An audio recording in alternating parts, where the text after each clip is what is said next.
Hi, welcome to another Play It Loud, the Beatles one. And I think nearly everyone who's done a music video has at some stage or other featured the Beatles. So I thought I'd put my oar in. Because there's a few things that don't get mentioned, and I think probably they should. I've already mentioned, I see a little bit of history here, and sometimes it gets a little bit rewritten. But before we get there, let me tell you a quick story, because way back in the school days, I had a friend, lived a few streets away, and his mother worked at EMI in Hayes in Middlesex, northwest London. Big white buildings, no longer there, but they were the biggest employer in the area for a while, and they were the people who pressed all of EMI's records, including all of the Beatles records. And of course we were really interested in Beatles records. We'd heard, we knew Love Me Do, we knew Please Please Me, we knew From Me to You, which incidentally was really big in the UK. I don't think it ever got released as a single in America, even when they picked up on things. But that's by the by. So we're waiting for a new Beatles single, and nothing's been announced. There's nothing in NME, New Musical Express, one of the papers at the time, one of the only two big ones, I think, that and Melody Maker. Recall Record Mirror, but it wasn't my taste.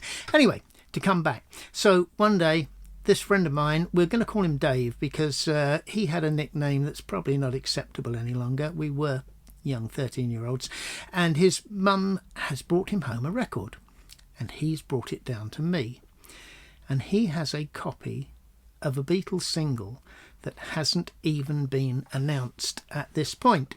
Nobody knows it's coming out. Nobody's even heard of it, except obviously the Beatles and their management, and I'm guessing everybody in EMI. Nobody else did. No social media in those days. One side said, "Can't Buy Me Love," and the other side said, "You can't do that." And we put it on, a little Dine Audio, whatever, I can't remember what the name of it, little record player. We all had one in those days. And we played it. And I recorded it onto my dad's little Portadine tape recorder, I think 3.5-inch reels, and we listened to it over and over again. We listened to both sides over and over again. Absolutely, we knew something nobody else did. We'd heard something that, from our perspective, nobody else had heard, and we had a vote on it. It was unanimous. The vote was, "You Can't Do That" will definitely be the A-side. Go figure. It was yeah, the world didn't quite move along in those lines, but that was how we saw it at the time. And talking a little bit about history, it's also reported still that there was a Beatles and the Stones, one versus the other, talked up by the papers at the time because it was good publicity.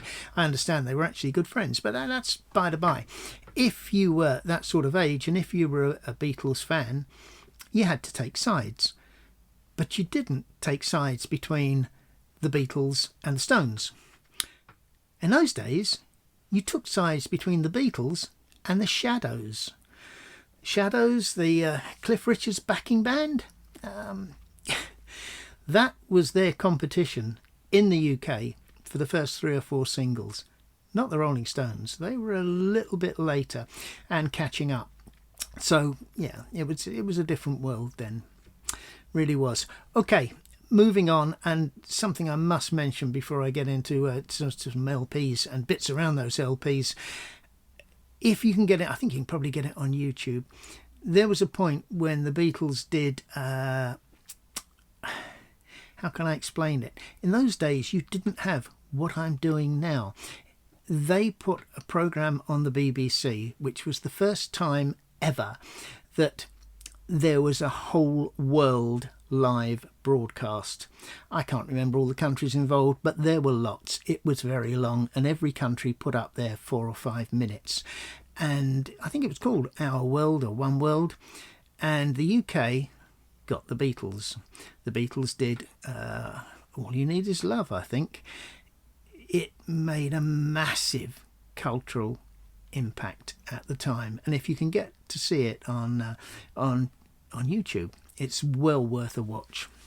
So, okay, coming back to history for a minute. There are a number of Beatles albums which were official, which were released, which got into the charts, which, if you're a lot younger than me, you probably never heard of. And I think that's a pity, because you shouldn't rewrite history. And the Beatles, I think, had, I can't remember, 14 albums in all, but it was a lot more than that, and certainly an awful lot more than that since they split up. But I'm going to go through a couple now, because you need to know about them. We'll start with this one. The Beatles' Oldies but Goldies. It's a greatest hits album, and it's got all the hits, all the hits that the Beatles made pretty much in their time. It's quite a long album. I'm looking at this, 1, 2, 3, 4, 5, 6, 7. It's got 8 or 9 tracks on each side.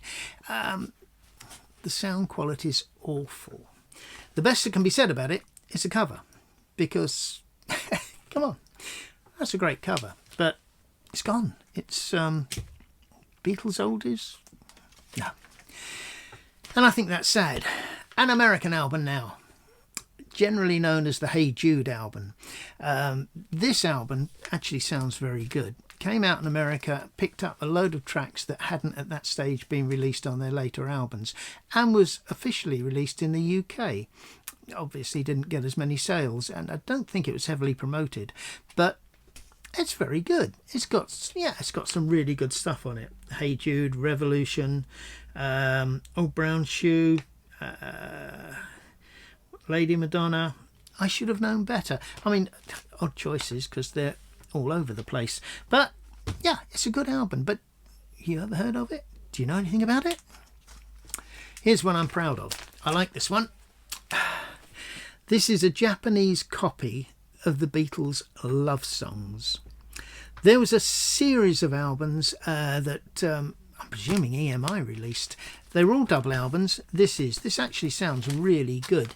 It's stating the obvious to say these were the Beatles' love songs, but there was the Beatles at the movies. There was the Beatles rock and roll album. I've got an idea there was at least 1 or 2 more, but I can't remember them, and I don't have copies. But again, they've gone, disappeared, written out of history. Okay, talking of history and things being written out of, there is an issue, and it's one that I'm not the first person to take up, but Giles Martin has remixed and put out a number of Beatles albums, starting I think with Sgt. Pepper. He's gone up to Let It Be, and there's talk that he's going through the whole of the catalogue, and a lot of what he does is really good. None of it is less than interesting. I'd say Sgt. Pepper is particularly good. I really like his version of Sgt. Pepper, but they are not what the Beatles originally intended. It's well documented that the Beatles sat in and ticked off all of their releases, I think up to at least Revolver. They all had a say in how those albums sounded, and they ticked it and they got released. And the problem now is that if you buy a Beatles album or stream a Beatles album, you don't know what version you're getting. The chances are that the later albums will always be the Giles Martin remixes. Now, my issue with this is that if somebody had touched up the Mona Lisa or picked up a Picasso and added or subtracted to it, would that have been acceptable and told that it was bringing it up to date and it was now better? Of course it wouldn't. They didn't intend it to be that way any more than the Beatles intended the latest versions of the albums to be what they are now. And not only that, they're not always significantly better, significantly different, interesting, better. When I say definitely not, I've got an example here. I'm lucky. I don't know if you can read what it says on the little sticker, but that's 1965 mono Beatles Rubber Soul album, and it sounds fabulous. It really is good. It's far better than any other version. The Beatles mono version, I think 2014 re-release. These are highly sought after and quite expensive on the second-hand market, and it's not a patch on the original. And I'm fairly confident that you can pick up something from the 60s for the same price or less than you would pay for the 2014 version. And if you can do that and you're collecting Beatles records, I strongly advise you to go down that route. The latest ones, you're going to repaint Picasso. Okay, getting to the end of a rant, and this is Play It Loud, so we'll get to Play It Loud. There's a lot of discussion about the best Beatles albums. I think, generally speaking, for donkey's years, it was Sgt. Pepper. Always came top of the best 500 albums ever. Then Abbey Road took over, and Abbey Road was considered to be the best album the Beatles ever made. I think a lot of Americans would put their hand up for the White Album. I've got to be honest, it's not in my top 5, but there you go. It's a question of taste, and it really is a question of taste. You can jump on whichever side of the fence you like, but this is Play It Loud, and I like rock music.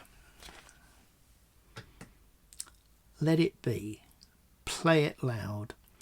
The Beatles were a rock band, and Let It Be is the Beatles demonstrating that they were a damn good rock band. Play it loud.